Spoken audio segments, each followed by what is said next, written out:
So I saw this spectacular movie again, and now I'm ready to talk some spoilers.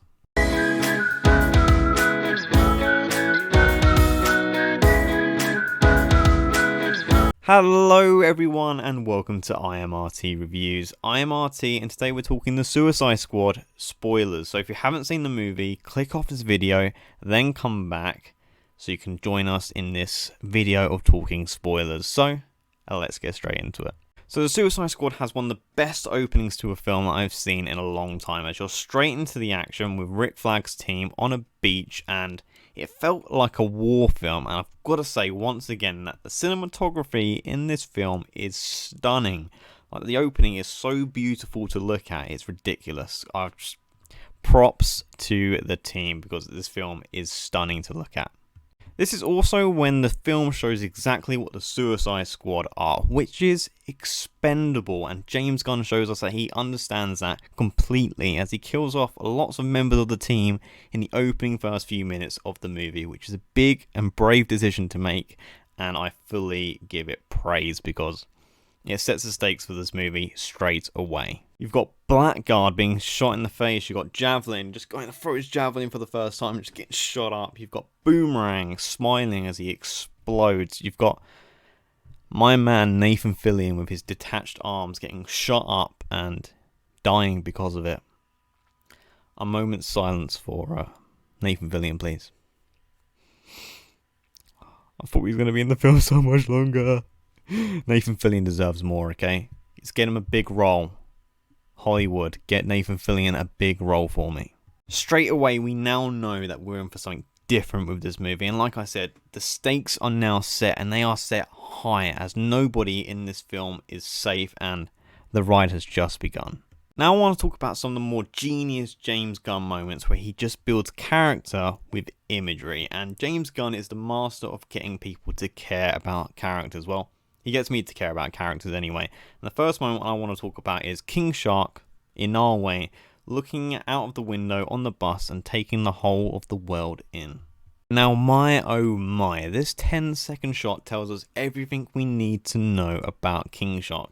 He's looking out at the world, taking in everything he sees, and he just wants to know everything. He has a child's mind. He wants to ask questions. He wants to wear fake mustaches and pretend to read.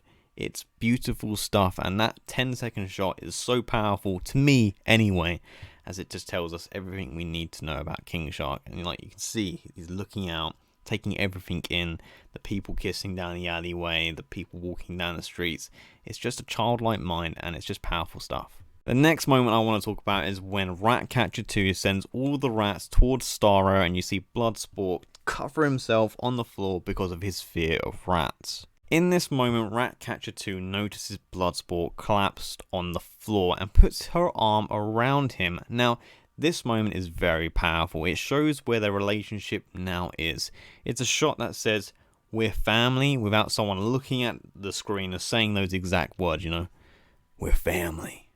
To get the message across. And it's so much better when you can tell a moment, a story, an emotion with an image instead of someone having to tell you themselves with those words. And that is why that moment was so good to me. Very powerful stuff, and I was like, that is one of my favourite parts of the movie.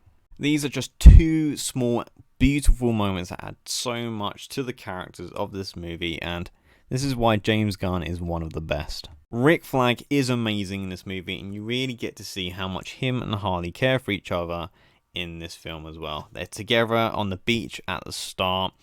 Rick Flag just abandons the objective to save Harley first, and then the subsequent hug because of this is very emotional, and the smile they give each other before storming Jotunheim, which sadly their last interaction, was very, very emotional as well, and I just love seeing their relationship on screen. This added so many layers to both characters, and I cared so much about Rick Flag in the end, and I've got to say, Joel Kinnaman smashed it. I've got to say it again because he just did such an amazing job in this movie. He's one of my favourite characters in this movie by far. Rick Flag's death scene is brilliant as well. The action is superb, and Of course, it was shot beautifully, as I said, the whole film is, and you can see the inner conflict that Peacemaker was dealing with when he realised he had to kill Rick Flag, who he considered to be a hero. He said it himself. And the fact that he goes through with it in the end makes his turn all the more villainous and scary. So when, he's got Ratcatcher 2 in his gun sights, you're like, this man's going to kill her. He will do anything for liberty. So they are all the spoilers that I want to talk about. I know they're not like the massive spoilers in the movie, the massive moments, but there were small moments and my favourite moments that I really wanted to talk about. I really love James Gunn, I love his movies, and he just creates beautiful moments I just want to talk about all the time. So let me know down in the comments below your thoughts on the Suicide Squad, and if you did enjoy this video, please give it a like and make sure to subscribe, and I will see you next time.